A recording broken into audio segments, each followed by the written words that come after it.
but they were afraid to come out of the cave. So they went farther in, and presently the cave opened and grew bigger, and the floor was soft sand. And when they had come to the very end of the cave, there was a door, and on it was written, "Universal Tap Room, Private. No one allowed inside." So they opened the door at once, just to peep in, and then they remembered what St. George had said. "We can't be worse off than we are now," said Harry, "with the dragon waiting for us outside. Let's go in." They went boldly into the tap room, and they shut the door behind them. And now they were in a sort of room cut out of solid rock, and all along one side of the room were taps, and all the taps were labeled with china labels like you see in baths. And they could both read words of 2 syllables, sometimes even 3, and they understood at once that they had gotten to the place where the weather is turned on from.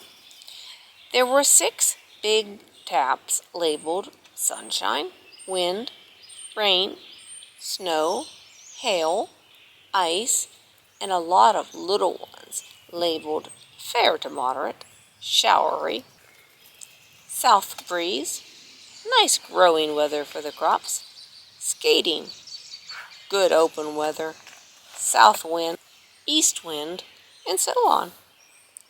And the big tap labeled sunshine was turned full on.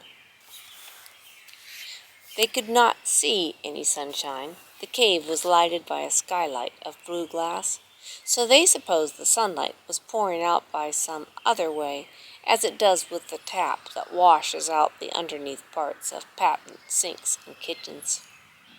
Then they saw that one side of the room was just a big looking-glass, and when you looked in it, you could see everything that was going on in the world, all at once, too, which is not like most looking-glasses.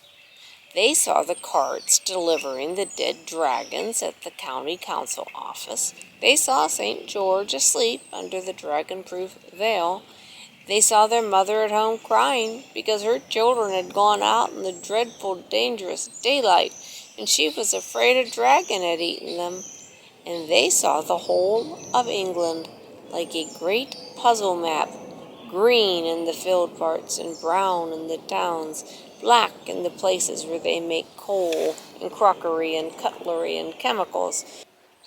All over it, on the black parts and on the brown and on the green, there was a network of green dragons, and they could see that it was still broad daylight, and no dragon had gone to bed yet.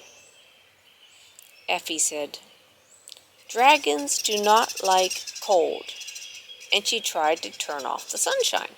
But the tap was out of order, and that was why there'd been so much hot weather, and why the dragons had been able to be hatched. So they left the sunshine tap alone, and they turned on the snow and left the tap full on while they went to look in the glass. There they saw the dragons running all sorts of ways, like ants, if you're cruel enough to pour water into an ant hill, which of course you are not. And the snow fell more and more. Then Effie turned the rain tap quite full on, and presently the dragons began to wriggle less. By and by, some of them lay quite still, so the dragon knew the water had put out the fires inside of them, and they were dead. So then they turned on the hail, only half on for fear of breaking people's windows, and after a while there were no more dragons to be seen moving. Then the children knew they were indeed the deliverers of their country. "They will put up a monument to us," said Harry, "one as high as Lord Nelson's. All the dragons are dead." "I hope the one that was waiting outside for us is dead," said Effie. "And about the monument, Harry, I'm not so sure. What can they do with such a lot of dead dragons? It's going to take years and years to bury them, and they could never be burnt now. They're so soaking wet. I wish the rain would wash them off into the sea." But this did not happen, and the children began to feel that they had not been so frightfully clever after all. "I wonder what this old thing is for," said Harry. He found an old rusty tap, which seemed as though it had not been used for ages. Its china label was quite coated over with dirt and cobwebs when Effie cleaned it with a bit of her skirt, for curiously enough both the children had come out without their pocket handkerchiefs. She found that the label said, "Waste." "Let's turn it on," she said. "It might carry off the dragons." The tap was very stiff from not being used for such a long time, but together they managed to turn it on, and then they ran to the mirror to see what happened. Already a great round black hole had opened in the very middle of the map of England, and the sides of the map were tilting themselves up, so the rain ran down toward the hole. "Oh, hurrah, hurrah!" cried Effie, and she hurried back to the taps and turned on everything that seemed wet.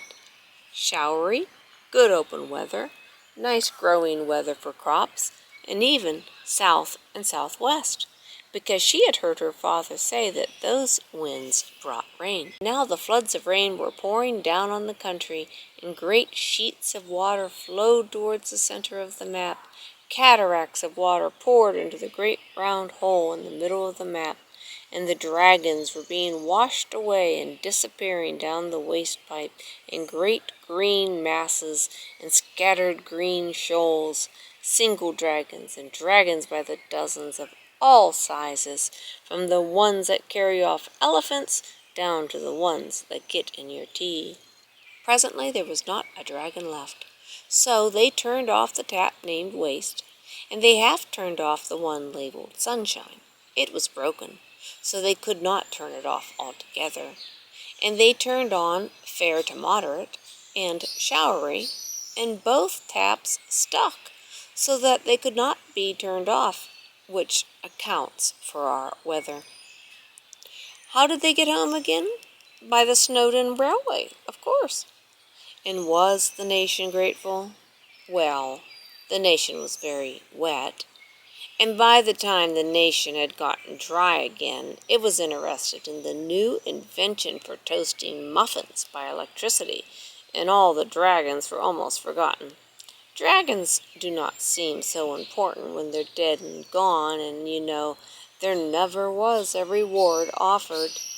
And what did Father and Mother say when Effie and Harry got home? My dear, that is just the sort of silly question children always ask. However, just for this one time, I don't mind telling you. Mother said, "Oh, my darlings, you're safe. You're safe. Oh, you naughty children, how could you be so disobedient? Go to bed at once." And their father, the doctor, said, "I wish I had known what you were going to do. I should have liked to preserve a specimen. I threw away the one I got out of Effie's eye. I intended to get a more perfect specimen. I did not anticipate this immediate extinction of the species." The professor said nothing, but he rubbed his hands. He had kept the specimen, the one the size of an earwig that he gave Harry half a crown for, and he has it to this day. You must get him to show it to you.